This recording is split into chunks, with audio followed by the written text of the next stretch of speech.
Dans cette vidéo, nous allons découvrir les différentes façons de programmer avec Python IDLE.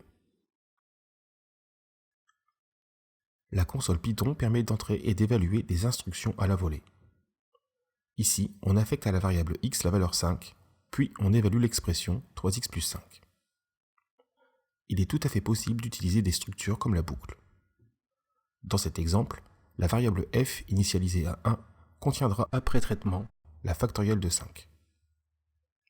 Tant que x est strictement supérieur à 1, on multiplie f par x, auquel on retire ensuite 1.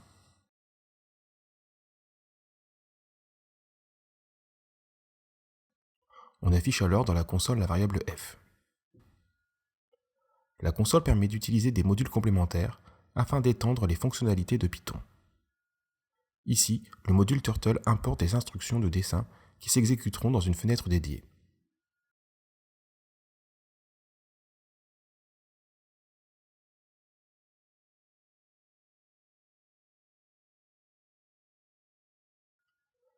Chacune de ces instructions est précédée du préfixe Turtle, faisant référence au module dont elle est issue.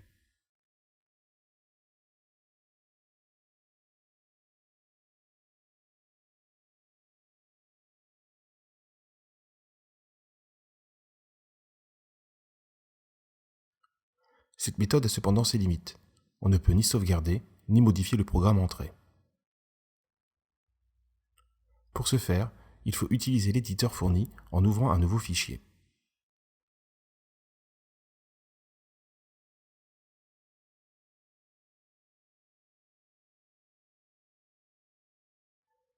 Recopions le programme de calcul de la factorielle de 5.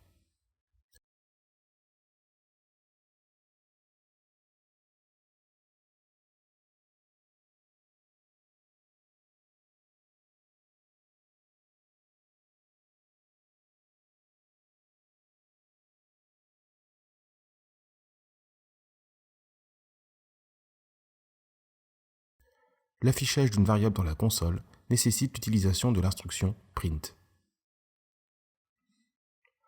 Notez que l'éditeur propose en jaune une aide contextuelle.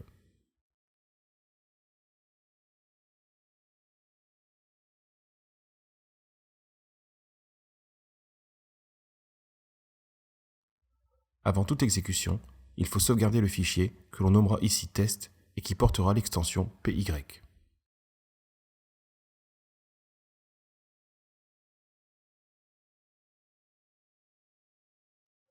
À l'exécution, la console affiche la factorielle de 5. Remarquez que les variables existent toujours dans l'environnement. Il est encore possible de les afficher et de les réutiliser.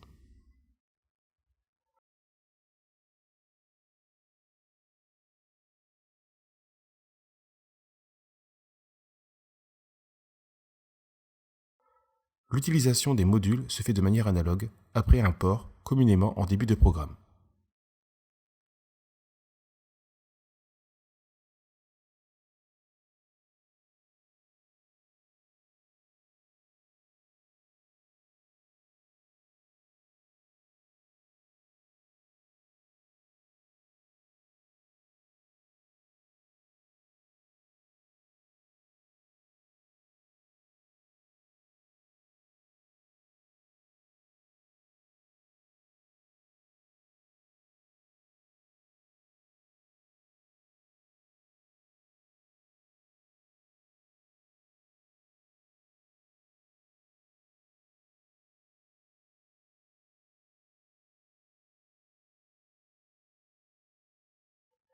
Il est là encore possible de compléter le dessin en ajoutant des instructions dans la console.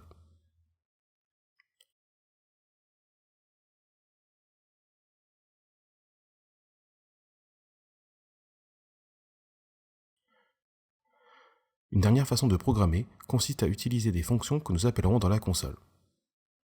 Reprenons le programme précédent et modifions-le.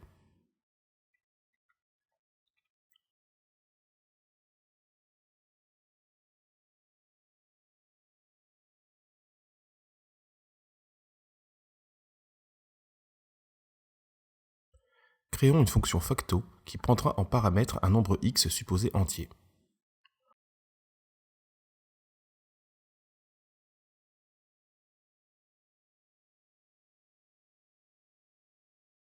Au lieu d'afficher le résultat stocké dans f, on demande à la fonction de le renvoyer grâce à l'instruction return.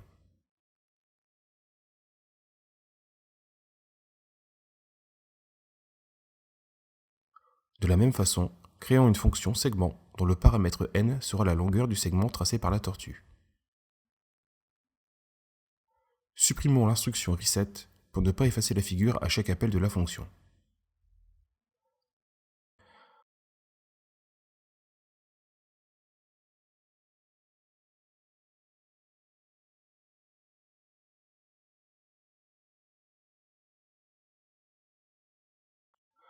À l'exécution, les fonctions sont chargées dans la console. Il suffit alors de les appeler directement ou au sein d'une expression. Ici, nous calculons le produit des factoriels de 5 et de 4. Puis nous traçons deux segments perpendiculaires de longueur respective 100 et 50 unités.